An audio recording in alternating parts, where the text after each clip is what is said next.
There's this girl that lives in my uni halls. We're not roommates, but we are flatmates. We are both 19 years old. Let's name her Kaya. I met her in September when we started university and moved into halls. We're not best friends, but we are friendly. We don't really spend much time together.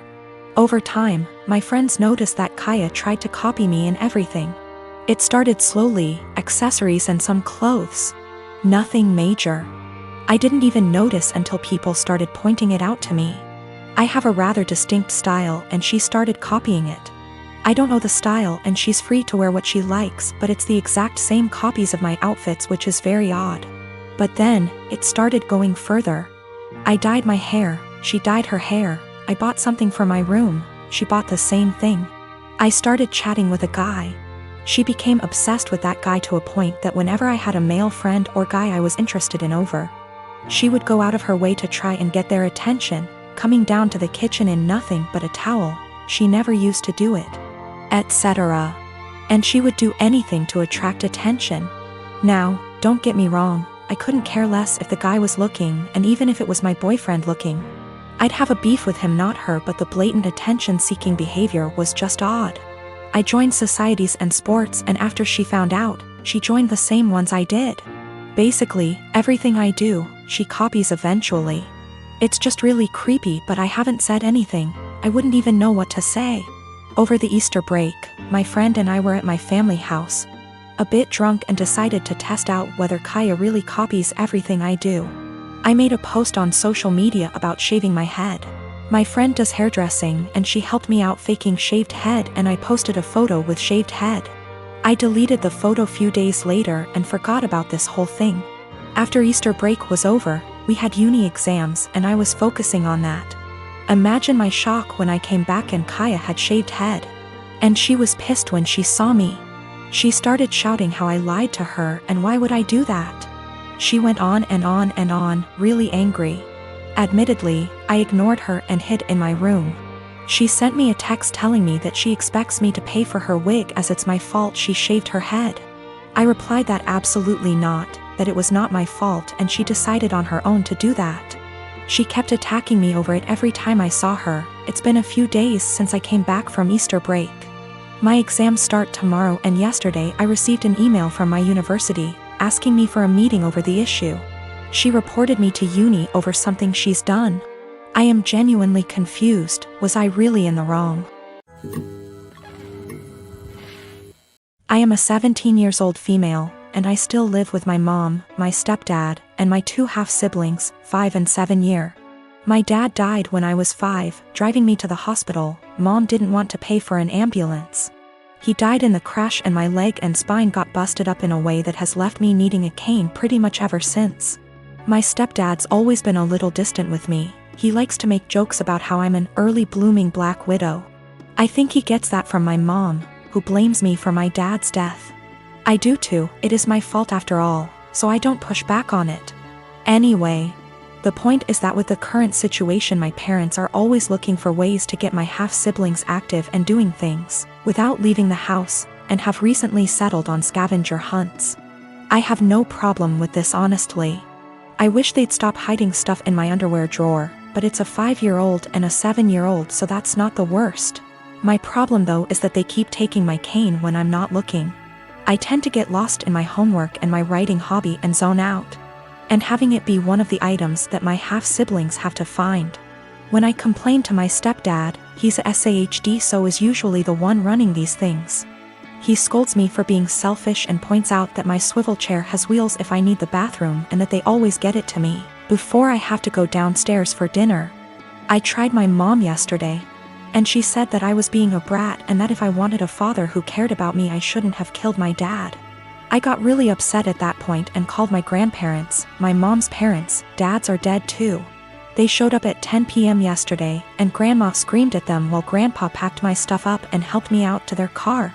My mom's been blowing up my phone and email, calling me all sorts of names and accusing me of turning her family against her and trying to get her in legal trouble, since minors can't move out. And I can't help but think that maybe she's... My mom is a huge Harry Potter nut. She and my dad actually met in a Harry Potter IRC, like Discord but for old people. In the early aughts got married, had kids, and from day one decided to embarrass us for life by naming us after some Harry Potter and Star Wars characters. It's honestly been hell. I have a stupid name, and since we were little my parents have forced stuff like Harry Potter, Star Wars, Marvel movies, etc. down our throats. Everything is about dragons and magic and blah blah blah. I'm so sick of it. Every birthday, every holiday, everything is just organized around fandom. So just like every Christmas, the days leading up to Christmas we have to sit down every night and watch Harry Potter movies. I can usually get away with knitting or drawing on my iPad during this, but this year my mom was like, let's just have a technology and distraction-free night every night. I arranged to go over to my friend Missy's house instead for like 2 nights. Missy's family is normal and likes things a normal amount. My mom got really mad and started talking about how it's a family tradition and how I'm basically rejecting her, and went on her whole thing about how you wouldn't exist if it wasn't for Harry Potter. I finally had it and just yelled, I don't like Harry Potter. I don't like Star Wars. I couldn't help it. I started crying because I was just so frustrated, because everything always has to be about Harry Potter, this, Star Wars, that, and now that we're all older they started doing Game of Thrones. Everything is centered around some kind of movie or TV show or book series. Just once is I want my family to band around something that doesn't have to do with media or these nerdy things. We live in Utah where we have like 5 national parks, and even though I ask every year for my birthday, well, my sister called me saying that mom was angry and to just come home and to stop with the theatrics. I told her that I'm sick of having all this old nerd stuff crammed down my throat, and just once I want to have a normal time watching normal Christmas movies and not having to pause for lightsaber battles. In the past month my older brother's fiancée left him. This meant he lost his house because the home they lived in was in her name. He lost his vehicle because what he was driving was her old car. He also lost his job because he was so focused on his breakup that he was constantly making mistakes. He moved in with our parents who live about 5 minutes away from my husband and I. I do have a lot of sympathy for him. He literally has nothing, no home, no car, no job, no relationship. The problem is, this is 3rd time this has happened to him. That's right, he has had 3 fiancées leave him now, and every time he winds up losing everything.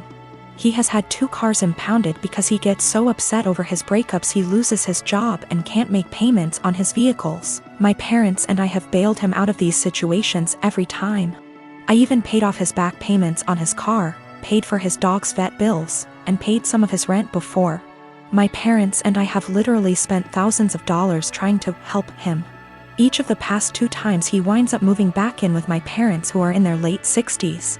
While we pay for everything for him, whenever he goes through a breakup he becomes a total jerk. He spends every weekend with his friends out camping or vacationing. How he pays for it I have no idea. After the 2nd fiancé he took a trip to Fiji with his friends but couldn't afford to pay his rent. He mostly ignores me unless he needs money, which, during this breakup I am refusing to help him out at all. The worst part is he treats my parents like garbage. If they ask him questions like, "Have you been looking for a job?" he will yell at them. He has no problem eating the food they provide for him and living in their house rent and utility free. And driving my mom's brand new car, which she got because he totaled her last car, but makes them absolutely miserable. My mom told me he will yell at them, call her stupid, trashes their house, sleeps all day, and leaves the care of his dog up to them. Every time I see my mom lately it's obvious that she's been crying. The most recent event took place on Sunday. In an attempt to get him out of the house for a while I offered to take him out in our boat. He seemed super excited about it, and when he's excited he can actually be a lot of fun to be around. He tells me he's hanging out with friends but will be back in town Sunday afternoon. Sunday afternoon rolls around and he's nowhere to be seen. I get a text around 6 p.m. that he's decided to go to a local tourist destination with all his friends. They are going to tube down a river. I'm bummed because I was honestly looking forward to it, and because my brother has once again chosen his friends over his family. But it's whatever, I honestly don't rely on him for anything, so it's not that big of deal. But then I find out he's driving my mom's car and she has to be in her office early Monday morning. Then the peaceful protests in our town turn into full-on riots and my brother is still not home. At this point he can't get home because they've blocked off access to our town, so he just stays with his friends, and I wind up taking my mom to work. My dad tries to talk to my brother on Monday about how irresponsible he was and my brother just yells at him, and then locks himself in my parents' basement for the rest of the day. My parents are miserable. They want to help and have always said they will do anything for us kids. But they are just enabling my brother every time they bail him out. My dad has major health problems that are being exacerbated by the stress my brother is causing. My mom has a history of severe depression that I see her slipping back into the longer my brother is with them. I'm really close to my parents and they are usually very fun people. The longer my brother stays with them, I am seeing them become depressed, short-tempered, and miserable. I tried telling them to kick him out, one of his friends would surely take him in. But they insist that they don't want to leave him homeless. I can't convince them to kick them out, but is there anything else I can say or do that might get my brother to get his head out his ass and get a job? How can I get my brother to see his behavior towards my parents is unacceptable? It just sucks. I used to really look up to my older brother because he is outgoing and funny and the sort of person everyone just gravitates towards. Now I'm just pissed at him for how he treats my parents and simultaneously scared for his mental health, because he clearly has a lot of problems.